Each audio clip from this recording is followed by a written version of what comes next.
I'm Mary Ceruti. I'm the Executive Director and Chief Curator here at SculptureCenter, and I want to welcome you. We're here actually to welcome our newest neighbor, the Sunbather, which we're thrilled to have on our corner here at Jackson and Purvis Street. Some say it's Jackson and 43rd Avenue, but it's really Jackson and Purvis Street. Or Sculpture Street, thanks to New York City Council. We renamed the street, or additionally named the street, I guess they call it, in 2014 when we opened our building renovation. So I'm going to start by saying that I love this sculpture and that SculptureCenter actually had nothing to do with it. I was not on the selection panel. We were not part of the commissioning process, the site or anything, because it's actually a piece that was commissioned through the Percent for Art program of New York City. So I say that up front not to disavow it, but more to say that I think it's awesome that our city does that. And we're very excited to have this piece on our corner. And as many of you probably know, when the renderings for the piece became public or were presented to the community board and then sort of became public via mostly online media, not everyone fell in love with it immediately. And that, I think, happens a lot when people are looking at proposals and renderings. And as someone that works with sculpture pretty much on a daily basis, I'm very sensitive to the difference between experiencing work in 2 dimensions versus 3 dimensions. And so when I saw that the site was being prepared and we were getting close to actually installing the piece, I thought it would be really great to not only have a reception and celebrate the installation and completion of the sculpture, but to have this panel and talk a little bit about the piece. So just to say sort of how the evening progresses, we have distinguished guests, Commissioner of Cultural Affairs Tom Finkelpearl, and our City Councilman Jimmy Van Bramer, who's also Majority Leader and Chair of the Cultural Affairs Committee. We're very fortunate to have that level of representation and someone who actually is really engaged with culture representing our district. So I'm going to ask each of them to make remarks at the beginning, and then we're going to have a little conversation where Ohad will talk a little bit about the work, and Kendal Henry, who's the I should have gotten your director of the Percent for Art program at the Department of Cultural Affairs. And then we'll do some Q&A and then have drinks. So I would like to invite Commissioner Tom Finkelpearl up. Thank you.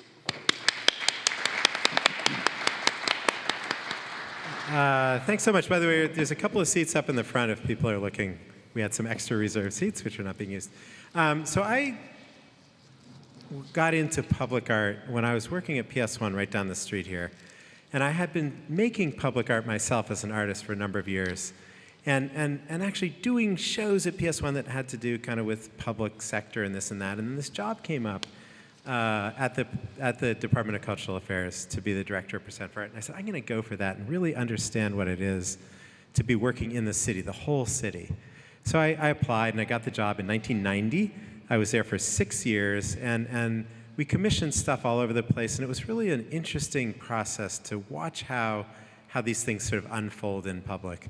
And I think what Mary said is quite true. You're often working in a community where people are seeing like a proposal for the first time and understanding what it might be. And then we actually had an intern at that time whose name was Kendal Henry, who we hired, who worked for us for several years, went off to work for the MTA Arts for Transfer for, I don't know, a dozen years or something like that. Finally came back as the director of the program after I became commissioner. So we've been kind of working together on public art since the early 90s. But it was that moment of sort of thinking about public work. I did a public art project right here in Long Island City at that time, and it got a kind of interesting response. But I really feel like public art is one of the most interesting ways in which issues play out, issues about control of your local environment and everything. And I'm sure we'll hear about that tonight. But I just wanted to introduce, to bring up here, Jimmy Van Bramer. I've known Jimmy since he was at the library system here in Queens. We worked together for a long time on a project which will be launched sometime in the not too distant future, which is to have a public library at the Queens Museum of Art. But it's really inspiring to have a city council member who understands and cares for art and about art and artists the way Jimmy does. I think it's part and parcel of being a council member from this part of Queens, that you're going to be exposed to art. A lot of artists. How many artists do we have here in the room today? Artists? All right. So, yeah, it's like half the audience. That's beautiful. And I know this is a very artist-oriented cultural institution. So I'm proud to be here tonight. I'm going to wait and hear what you guys have to say. I'm proud that this sculpture is there. And the other thing is I saw the proposal. I actually went and visited where it was being fabricated. And to see it on the street and to see how it relates to that site and the scale and everything, you really can't tell. Even I, who've was involved in, I think, 140 commissions or something, until it's actually sitting on the ground in that place, it's very hard to understand what it means. In any case, I diverted from what I was actually about to do, which is introduce Councilman Van Bramer, Majority Leader, Arts and Culture and Libraries Committee Chair, and Councilman for this district. Thank you, Jimmy Van Bramer.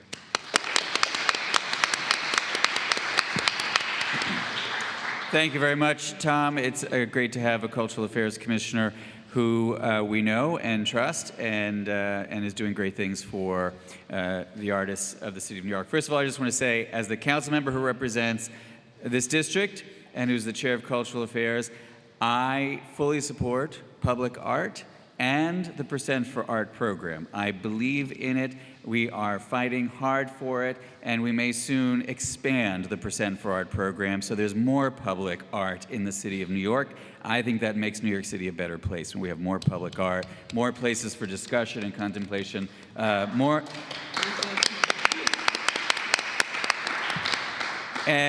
commissions for artists, more artists who are getting paid to produce their work and having that work seen. And I also, I'm here, I was telling Ohad, this journey has been an interesting journey, probably none so much than for you. But the public debate, if you could call it that, around this piece has been outsized. And I've had so many people ask me not to let this happen, to stop it, to call into question the amount of money that we spent on it, and so many other things. But I'm proud of the work that we've done to not only defend the piece, but to defend the artists and to defend all of you and what so many folks are trying to do in the city. Not only did we have a town hall meeting where Ohad was there, and the result of that meeting was to actually build more support for the piece, build more support for public art. And I have said to people all along that whether or not this is your favorite piece or not, it is art. We defend artists, we defend their vision, we defend their expression. And the truth is, this piece has grown on me already since we first saw it, since we went to the studio, and since I just stood outside for 5 minutes looking at it. I'm glad it's here. Let me just say, as the council member for this district, I'm glad it's here. It's a good thing for Long Island City that this piece is here.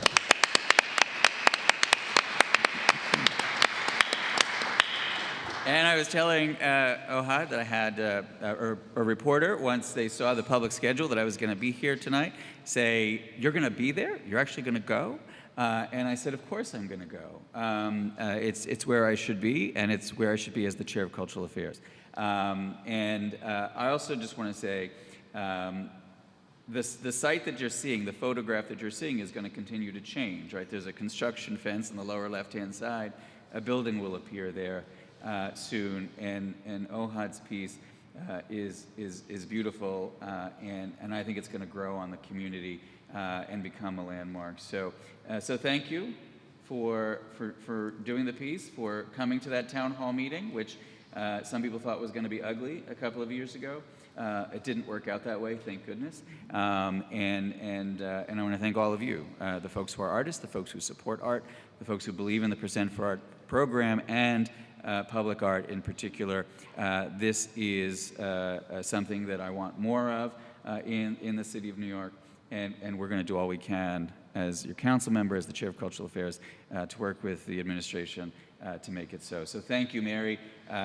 We also, I should say, love SculptureCenter in the biggest way. It is an amazing institution, and she's an amazing leader, and Kendal for his work. So with that, I'll stop talking. But I defend this piece. I believe in this piece. I defend this artist, and I'm proud to do that as the council member. Thank you.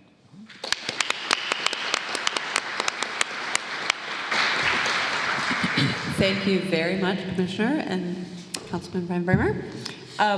There are a few seats. There are a couple in the front row. There are a couple on the aisles. If I see some people standing in the back, if you want to come forward and have a seat, please do. This is not a super formal thing, so if you decide to get tired, you can do it later too.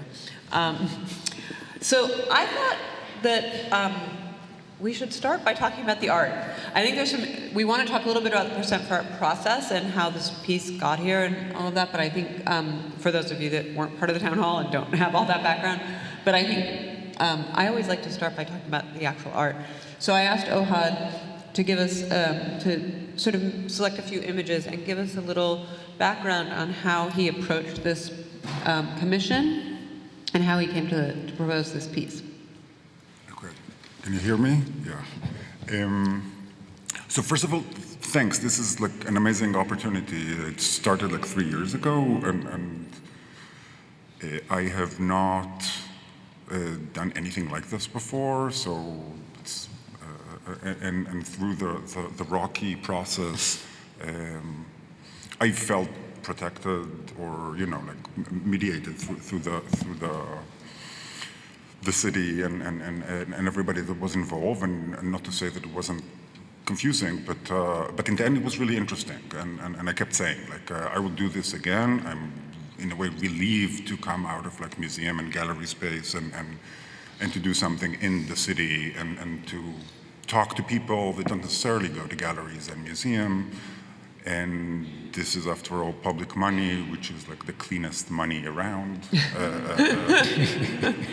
And it kind of makes sense that there would be all of these like checks and balances and committees and people's voices. And like one thing that I always say about public art, and why I do like public art, even though like specifically I could be against this or against that, but few other things manage so well to claim and symbolize public space as public art does.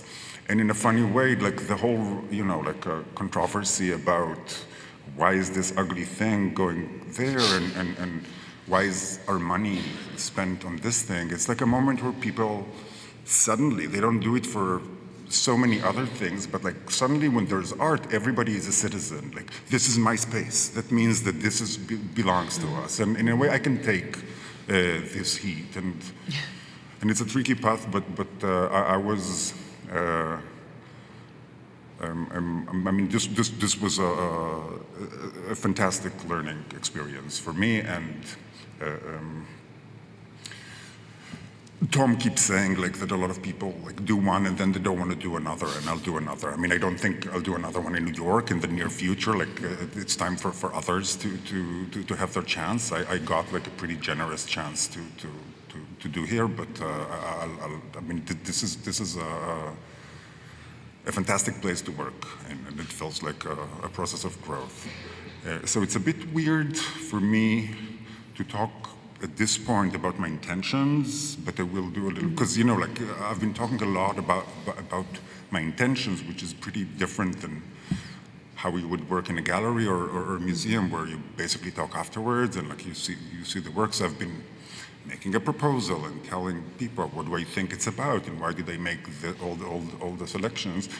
And now finally it's out there, and like people could judge, and kind of like, and I'm the least authority of like the meaning of this thing. I can talk about my intentions, but now we can say like, and I do kind of come up with a terminology for myself to explain what I'm doing, but at this point it kind of stops being important. So what I did, I went back to the original proposal and took a few images from what was there. There was a a little text talking about like the importance of gesture in my work, like the obsessive meaning or like the over meaning that I give to how people hold their body. Maybe this has to do with somebody who's not mostly comfortable with words, but just like reading and giving a lot of attention to this political sphere of tensions between the body and the architecture, like the forces coming on the body and the resistance that the body gives, and like coming from basically a tradition of installation, creating architectural environment. Like the first thing I think about is like, the first thing I made was spaces, like places that enable something. And then gradually the body became also part of this, but it was always at the center, even if I would make a hollow space. So here was an example of a piece made out of styrofoam, a monument for a sleeping worker. I think their relationship. There's also, since this is like a gallery piece, the material is really important. Like this is a styrofoam piece, so it could be of monumental size, and I am interested in monumental size. But here the material itself being so brittle kind of is supposed as a safeguard between the dangers of monuments, which are, usually erect and strong and claim some ownership of history. Here is another, this is an outdoor piece, but you can kind of see that the gestures, like, there's something about the gesture of like in this case there's some sort of like of being tired, being weak, being I don't know, there's like a poetic thing. I wouldn't know how to talk about it, but it keeps coming back. And here's another indoor piece where I'm going to show a couple of variations of it. It was called Popova. The main structure was a series of these conic shapes. There were 13 of them, each of them in different size, and I thought of it as some sort of a mechanism to train or to be offered for the training of dancers or movers. So it was offered in a gallery.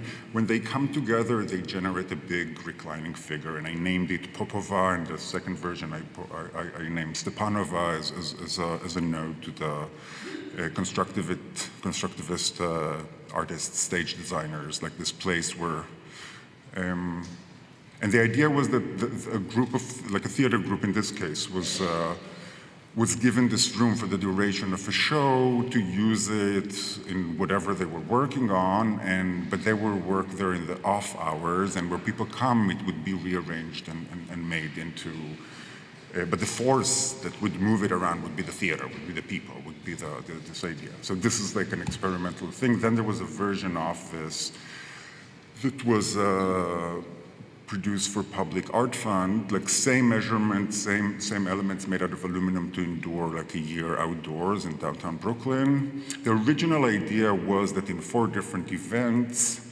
the audience would come, like people would come and there would be a happening where this thing gets rearranged and then set for the next few months in that position. But what happened is it happens in public space that the bank that pays for like half of the money for that was like, can we move it, like when you're doing this happening, we want it to be moved closer to our, because you never put sculpture there.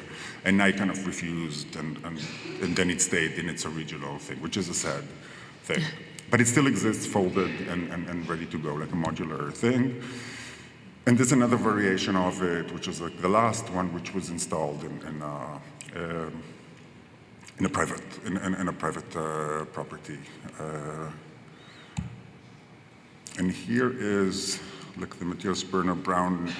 This kind of served as an inspiration to this particular piece. I'm always thinking about time, or like in this sense, like I'm thinking about this piece. It's not a temporary thing. This is going to stay there for a very long time. I'm kind of suggesting with the name that there would be some sort of process that would happen to the skin over time, like this, like it's going to evolve, like this poisonous pink is going to like the bronze underneath it is kind of tends to go green, and it's going to become like a reach surface. And this thing is there for a while, and it's like reducing it to like a very simple thing. When you do something in a gallery, there's like a short moment of getting it, and this exists for a long time. So I wanted something that would, I don't know, take this perspective and take this time. I'm talking too much. Here's another. You're doing great.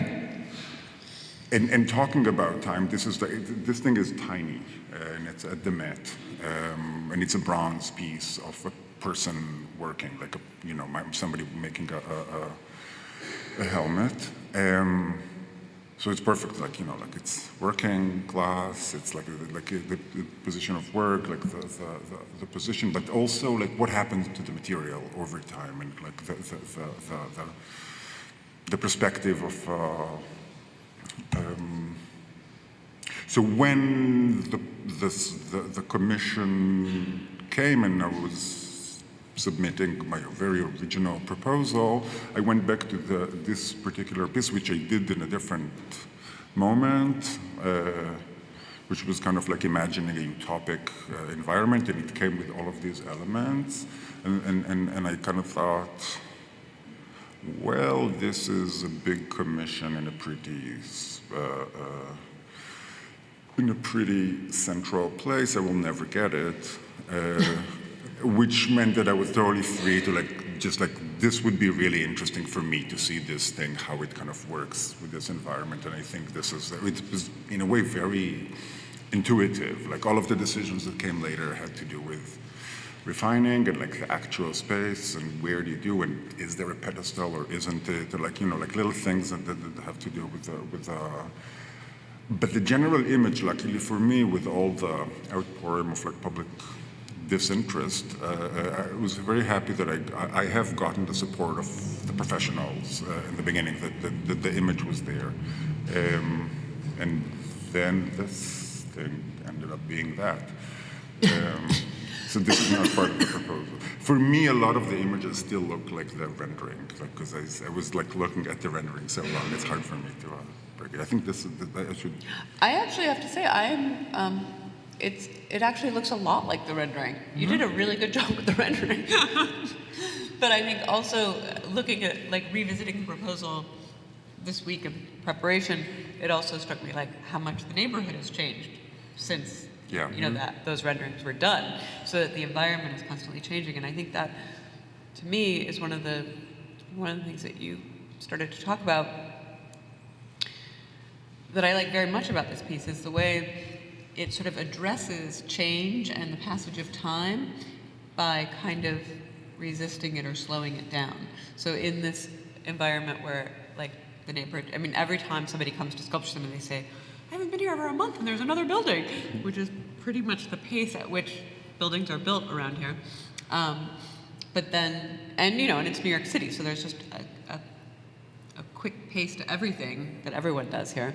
And so you have this sculpture that's in this state of repose and doing something that's sort of not work, which is very un-New York in a way.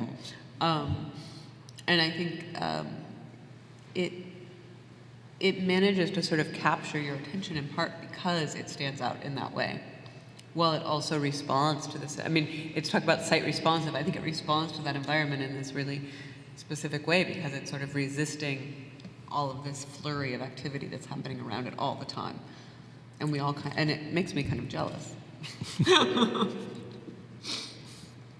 I mean, my general impulse when I kind of thought that this would be interesting there was like the realization that the sculpture can be in a place and respond to a site by, in a way, imagining a different site around it, or like wishing it to be something, like wishing it to grow into something else. I always go back to the Happy Prince, like the wild story where like the sculpture is like, like the ideal citizen or something. It kind of like wants good for the city. It kind of like sacrifices itself for the,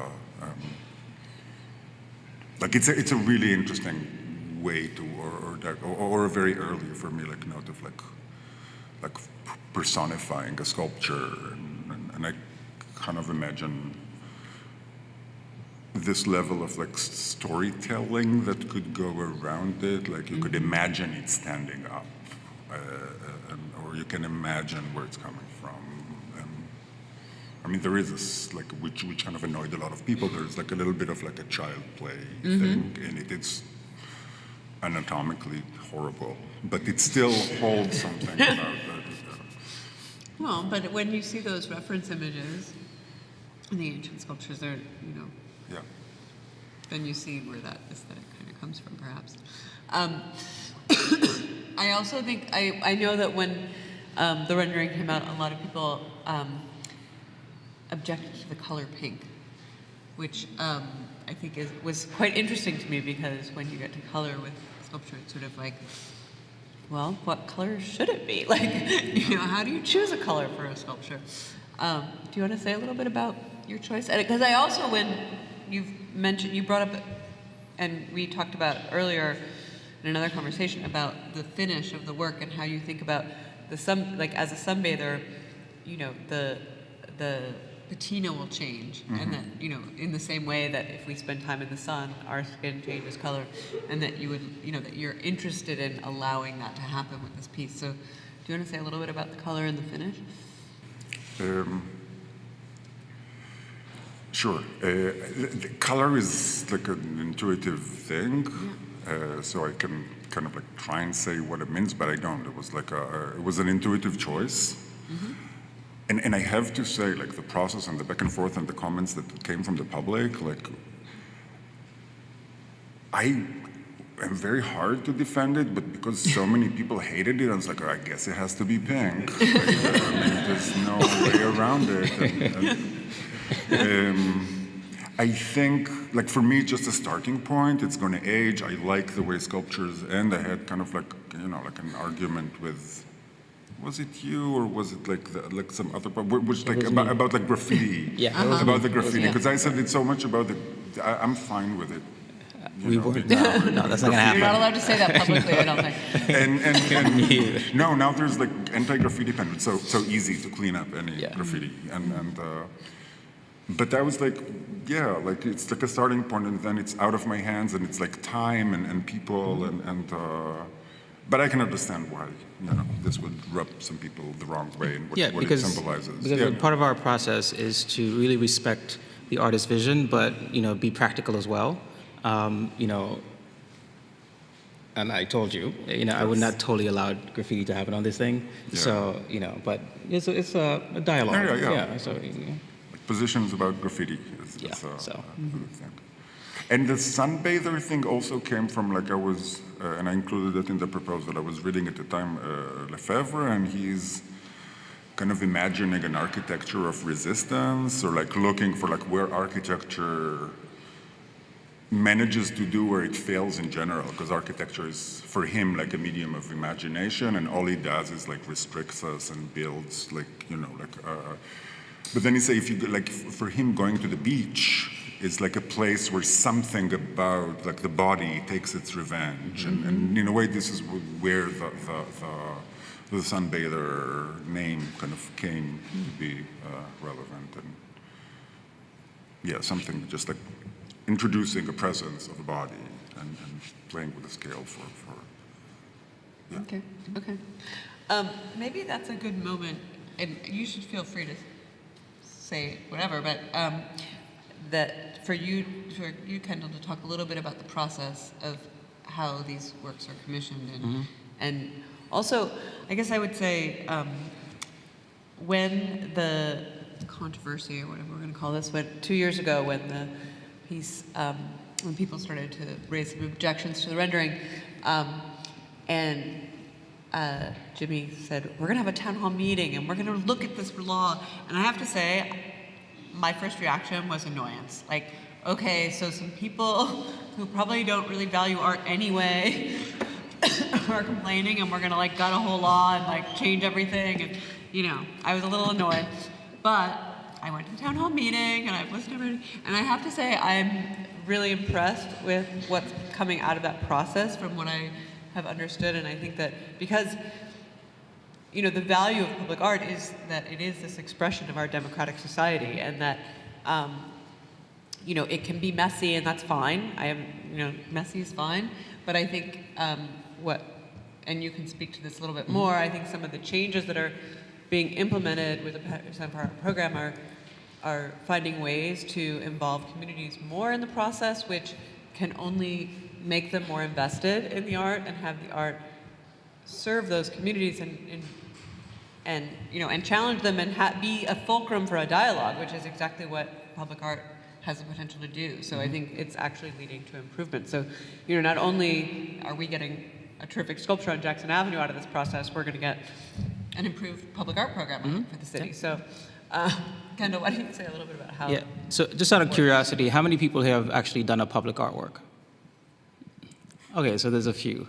And I hope after I describe this process, you still want to actually do public artwork if you're interested. Most of the artists that we work with, I would say maybe 85% of the artists have never done a public artwork before. And so it's quite sort of an arduous task. It's all of a sudden you coming out of your studio practice and you do a public artwork, which means you almost have to start a business that you're not interested in starting. And so that's what it's like. So to sort of latch on to what you started talking about, last 2015, there's sort of new legislation that was introduced that allowed for us to have more of a public input ahead of the process. And we took that and ran with it because we thought that was a really good idea. So how we start with whatever project we're doing, we start with an introduction of what is public art, what is Percent for Art, and talk about the many ways that public art could transform what it means. Because a lot of times people think mural and sculpture, freestanding bronze sculpture, that's public art, but it could take many forms. And so what that has allowed us to do is, one, give people a broader vocabulary of public art, and allow them to be part of our process and then enable us to be more provocative in what we can do, because people get excited about seeing what else is happening out there and want it for themselves as well. So we start by that particular meeting beforehand, say we're going to do a project, we want you to recommend artists, we want you to recommend panelists, and we start our process. This is going to be boring, but I'm going to tell you what it is. So we have usually a two-panel process. And the first panel is where we gather everyone who's interested. We have a number of voting and advisory committee, but everybody is participating. And the voting members are comprised of someone from what we call the design agency. This is the agency that's actually building whatever it is.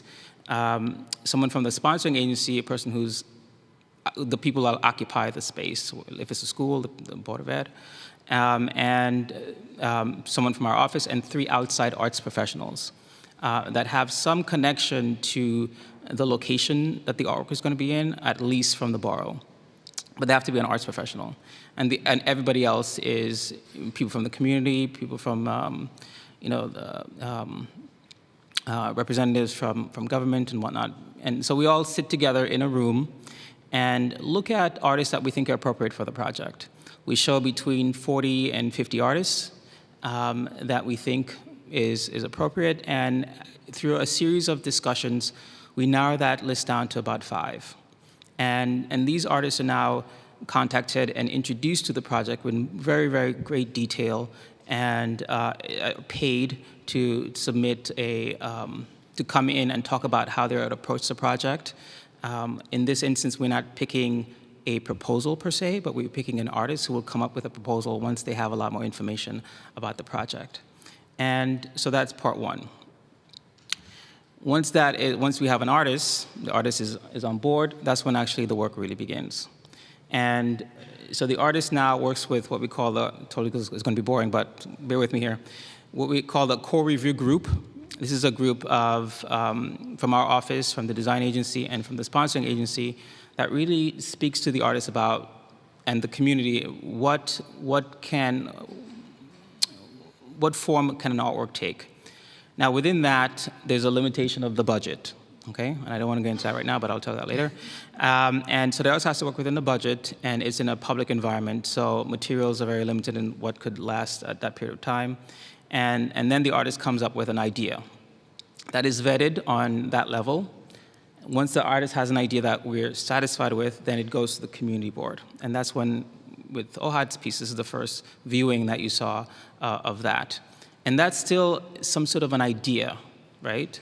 That it's made aware by the community, and after that, it goes to what we call a public design commission. And the Public Design Commission, reviews it and gives their opinions, and then it goes back to the core review group on the artist and changes again. Then it goes back to the Public Design Commission, and it comes back. So this happens. This what Ohad said, these checks and balances happens quite a bit of time before we could even pay the artist to start making the piece. Okay, and that takes a number of months. And so by the time we get to the point where it's actually going to be fabricated, that's a good six months before that happens. And again, there's some other review processes. So, and I just narrowed it down to a quick thing here, but it's a lot more It's actually involved. amazing that it can happen that fast. It's That's impressive. To my mind. I think, did you have anything you wanted to ask Ohad? Or vice versa? Some of the questions I wanted to ask you, I know the answers to. And one is, and you sort of just answered that, would you do it again? And you said yes, which I was surprised at, because this was quite a bit of a project there. And I'm not talking about the controversy, but just having to work on this kind of project when you've not done it before. That's incredible. This takes the quickest project takes about 3 years, and some have gone way beyond that. And that's 3 years. This was, in your case, 3 years of really, this is hard work. And that we're there to support the artist, but again, but it's your responsibility to sort of come out with what your vision is. And I know I've worked with hundreds and hundreds of artists, and some of them was like, never again. This is it. I'm never gonna look at anything called public art again. And others like Ohad, it's like, want to do one again. So this is, and I had a pleasure working with you, throughout the the days. But yeah. Okay. I want to actually open it up for questions because we want to get on to celebrating and drinking and such, but I also want to make sure that if there are people that have questions, we should open up the floor. We'll start with you. How much did you account for when it comes to maintenance? Did you have to sort of tell who maintains this thing? I know there's plants around it. Are there instructions to cut the plants around this so they don't damage the art? What entails that process? Yeah, and for every project that we do, in the beginning, we try to figure out how we're going to maintain it. If we have a maintenance partner, like in this situation, we do have a maintenance partner, and it's Rockrose, the developer who's building a lot of the buildings around here.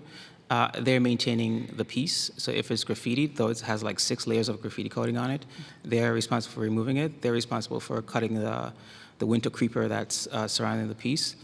So yeah, maintenance is a very important component of what we do and how we do it. If we have a maintenance partner that's capable of maintaining technology, then we're able to do technologically based work. If not, then it limits us to more resilient types of materials that's easily maintained. I'm sorry, follow-up question. Does that come out of the pocket from that partner, or is it like a public budget that comes out? It comes out of the partner. It's an agreement that's made with the partner. Yep. Could you talk a little bit about your selection of the site? The selection of the site. That's a good question about how the site was selected.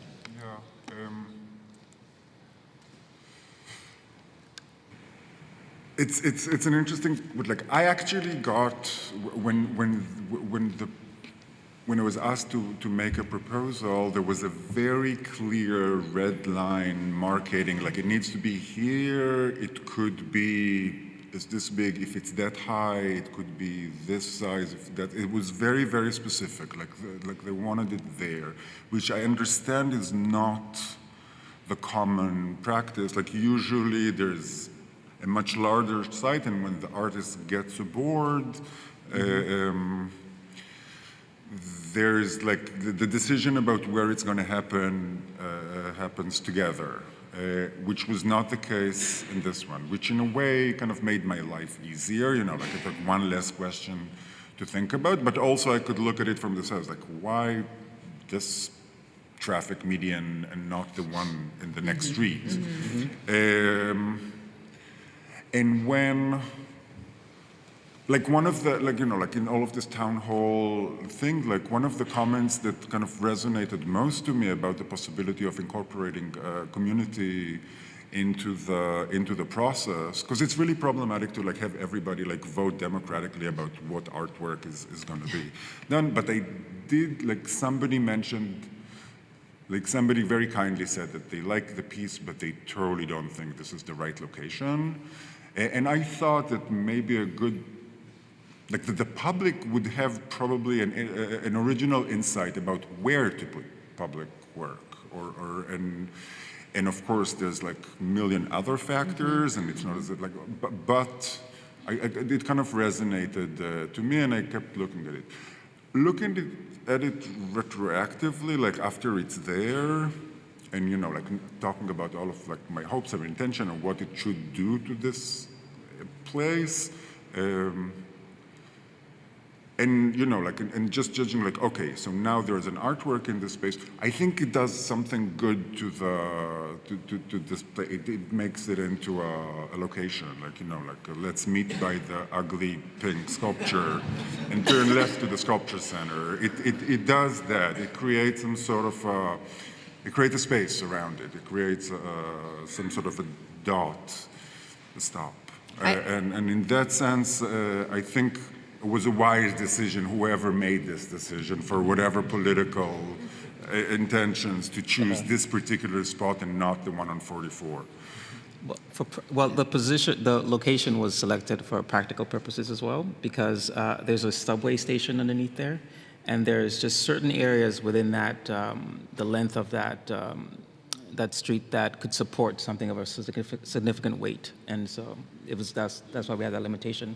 But you're right. Usually we just have many sites and have the artist select. And I must say that unfortunately, this was. I mean, it did simplify the process, and it was all right for me to like do a sculpture for this weird place, like behind the traffic light, and which I eliminated in all the rendering. And I think actually that speaks to the success of the work, that it does. I mean, that was kind of a non-place, you know, this intersection. I mean, it's the end of our block, and I pass it all the time, and you know, it's sort of it's not quite an intersection, because one street, a dead-end street is here, and then there's another street that comes a little off, and there's construction fencing, and even the, you know, and the buildings are somewhat nondescript, and so it's not, you know, it's you made it a place where there wasn't a place. So we thank you for that. But I realized that by talking about this, excuse me, we didn't talk about the fact that the piece was actually commissioned, like that it's percent for art of a streetscaping project. So the whole, like, there were only so many places the sculpture could go because it was part of a project that was already predetermined, that had to do with the rescaping of Jackson Avenue and creating a median, you know, redoing the sidewalks. Like, there were only, it had to be part of that project. Correct? yes, that's correct. So, Yeah. So whenever we do a project, that the artwork has to have some connection, physical connection to the site that's being created or renovated. And so for the Jackson Avenue Streetscape project, it had to sort of be on the median. That's the property that we're allowed to work in. And then within that median, there are just certain spots that's either wide enough or that could support a weight of something. So that limited us even more. So that's how we got the site. And Okay. then small decisions like put the foot in a way that pedestrians would kind of like just reach their hand and touch it. Are those the decisions that have to do with reading the space and working with it? And, just an example. Great. Let's go to the back. Can you talk more about your thoughts on like people associated with these development and gentrification in the area? Can you speak more to that? What was the question? I'm going to repeat the question just so that, because I don't know if everybody can hear. But I believe the question was if Ohad could speak to people's thinking that say it again? Like people associating it or equating it with development and gentrification. People associating with development and gentrification as part of the, I guess, as part of the evolution of the neighborhood. People may associate it with those aspects. It is, you know, part of that thing. Like then within it, like If the could city be had not many approved things, but it Jackson. is part of that process. Like this is why there's money invested in the streetscape, and this is why there's a public art. It's funny that, you know, like it's always the public art part which gets all the heat for all of this development, and a lot of the rage that came about this came from people that are kicked out of their studios because prices go up here. And you know, like if there's anything my heart goes to is that I cannot afford a studio in Long Island City. Like it's but as usual, it's like the art thing. But is it a part of it? Yes, it's a part of it. Like there's no outside of the system. Do you want to say something? Yeah, please. So this is a little bit peripheral, but not, because the issue of displacement and gentrification is so much on the front burner in New York City right now. So we're doing a cultural plan for New York City right now, which has been mandated by people like Jimmy Ben Bramer and other council members, which we have dived into completely. And one of the big topics on the table is the question of how can we keep New York City as a hospitable place for artists. So if you're interested in that idea, really diving into that idea, so you should go to createnyc.org and get involved in the cultural plan for New York City, because that's absolutely a discussion. We've had a big meeting. Anybody been to any of the meetings? Okay, so which one did you go to? Brooklyn, Queens, okay. So it was actually less of a topic in Queens than it was in Brooklyn, because it was a topic that was even a bigger topic in Brooklyn. Anyway, it's something that's extremely important to the administration to think about. We're in the process of, figuring out how to build affordable artist studios, et cetera, blah, blah, blah. So I just wanted to say that, and the other thing is, it's that I don't agree with Ohad's reading, and here's an alternative reading. Because he's just an artist. That doesn't mean he's writing about his piece. Which is, so one of the ways I read it, and I worked in Long Island City in the 80s through the entire 80s. And I worked in Queens for 24 years of my adult life. But another way to read this is to memorialize and talk about the artist's presence in Long Island City, to have a real artwork by a real artist, and a real funky, unofficial counterpoint to some of the other things, the kind of architecture that's around it. Anyway, so that's my own reading, but I really wanted to get up and just say, get involved in the cultural plan if you want to, if you want to have a voice in the relationship between the artist and the city. Very good. I mean, just to answer, it's not as if I think, I do think that there's development and there's gentrification. These are forces that are at work here. And I do think that it's a good thing that we still have, for a little bit, an institution that is public, that thinks about how it does it, and it's not just left loose to whoever who is stronger or has more power and decides what happens there. So yes, it is a part of that, and government is like politics and governments are a good thing in my eye, and like this is a place to negotiate that. Like, is it outside of it? No. Like, you work with yeah. Like, can you live without money? No. Good. I think we have time for one or two more questions if they're out there. Anybody else? So how many years will this take? Do you calculate with it exactly? I'm sorry, we couldn't hear How you. long will the sculpture stay there? Is it indefinite or is It's it? indefinite. Just kidding. It has to be up for at least 30 years. At least. But it belongs to the city, so you know. Because they remove the cube in Astor Place. They put it back. It's back. It was It's back there, restored. yeah. Go visit. That the sculpture, I'm sorry, I should. You should be able to get it. Can't hold myself back. She was talking about the sculpture in Astor Place, the cube by Tony Rosenthal. That predated the Percent for Art program, but it was commissioned at a time, at the beginning of the public art movement in America, at the time when people were thinking a lot about public art. It was one of the sort of inspirations for the whole public art law, which didn't pass till 1982. That piece was significantly before Percent for Artists. But it is back, yes. Do we have one more? Yeah, I was wondering about the relationship between graffiti and publicly commissioned art. Like when a installation goes up, do you find that it deters graffiti, or that like there's kind of like a cropping of that around the statue?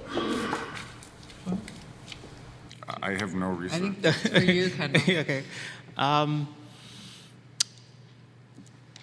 I used to work at the MTA with their program, and if anybody's seen any movies or have been around in the late 70s, early 80s, and seen the subway covered in graffiti, then that was sort of